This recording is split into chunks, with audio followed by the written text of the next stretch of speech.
안녕하세요. 콩씨 아줌마입니다. 오늘은 제가 섬기는 교회 담임 목사님 문집의 내용을 공유해 봅니다. 이동식 시산 문집. 힘들고 지친 사람들을 위한 따뜻하고 포근한 쉼터. 햇살이 머무는 사랑의 뜰악에서 영혼의 비타민 행복의 쉼터에서 길어진 해가 자연도 지치게 하는 계절, 무섭게 내리는 열기는 온 대지를 들끓게 하고 지쳐버린 세상에 일호하기라도 하듯이 공작 선인장이라는 이름의 아초가 담 옆에 한 방만한 꽃을 활짝 피웠습니다. 너무나 약해 긁히고 찢긴 잎사귀가 안타까워 몇 가지 지지대를 세워주었더니 보답이라도 하듯 여린 잎으로 연결된 마디 가지에 최고의 화려함을 간직한 꽃을 피워냈습니다. 보통 선인장의 종류는 꽃이 피어 우리에게 보여주는 시간이 불과 며칠 정도이지만 어떤 꽃보다 화려한 공통점을 가지고 있습니다.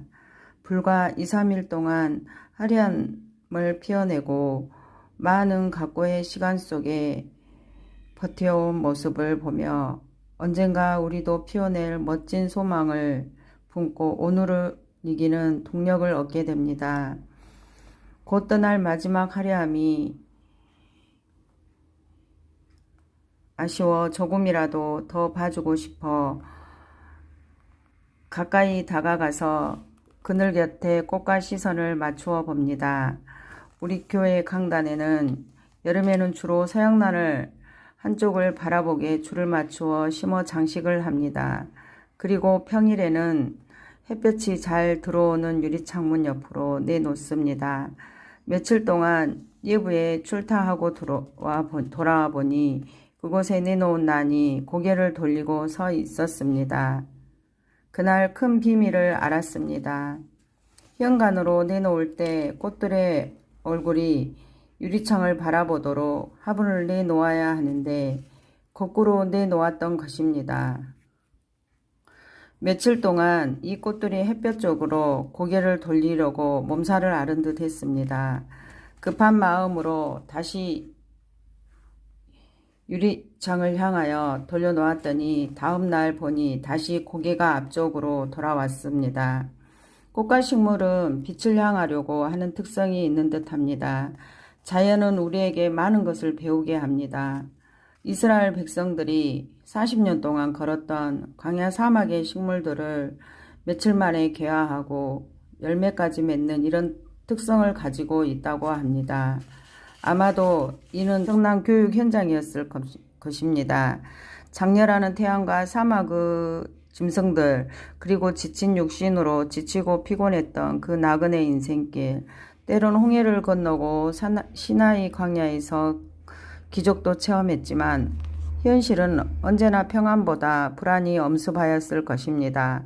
척박한 광야에서 피어나는 생명은 지쳐가는 그들을 위로하고 소망을 주심으로 일으켜 세워주신 것입니다.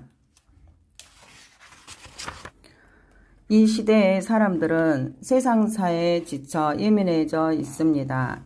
시원한 에어컨 바람을 맞고 있어도 그 속에는 속상한 일들로 인해 열불이 일어날 때가 있습니다.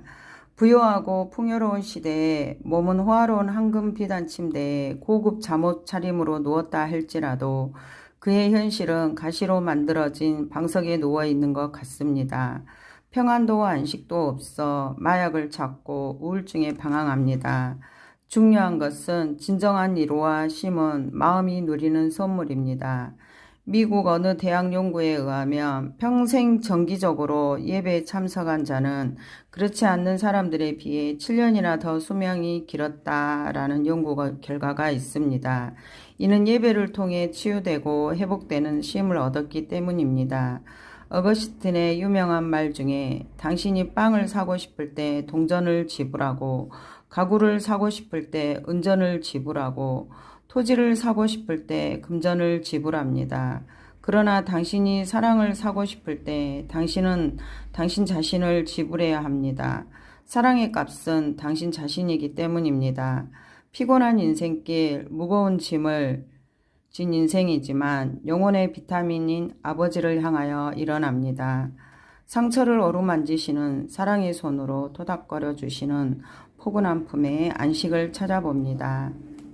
이동식 목사님의 시산문집 내용 중에 한 편을 읽어보았습니다. 힘들고 지친 사람들을 위한 따뜻하고 포근한 쉼터, 햇살이 머무는 사랑의 뜰악에서 이 책 내용에 담겨진 내용들이 지친 영혼들을 위해 또 이 책을 내용에 담긴 여러 글들을 읽고 포근한 영혼의 쉼터, 햇살이 머무는 사랑의 뜰악에서 행복함을 누릴 수 있었으면 좋겠습니다. 오늘은 콩씨 아줌마가 섬기는 교회 담임 목사님 문집을 한번 공유해 봤습니다. 감사합니다.